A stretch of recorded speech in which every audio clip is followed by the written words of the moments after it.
Pulis ti Banggeda Abra nakasugatan iti enkwentruda iti may isang armado lalaki bayad iti waywayat da nga hot pursuit. Detalye ni Bridget Mayo. Dimmalan iti operasyon ti Police ti Intelligence Branch iti Abra Provincial Command ani SPO3 Eusebio Bodonia. Gapo iti tama ti balay ti bakrang na kalpasan na pinaltugan ti armado a lalaki a nakainkwentro ti grupo ti kapulisan.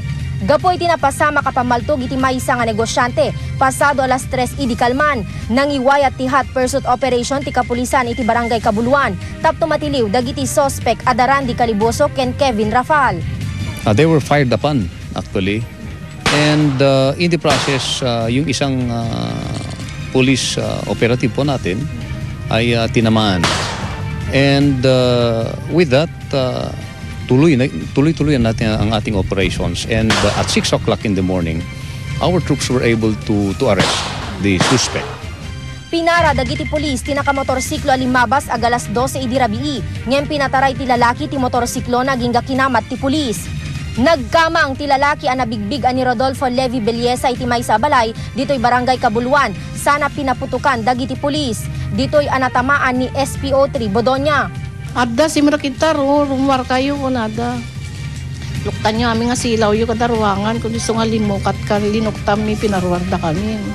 Iso dati umay nagsukimat ito. Nag-night time tigid na tantas kinita tapos tibotong ko matama minubak ti ubing ko. Tatangtod damo muligin ti tawam nagnaman.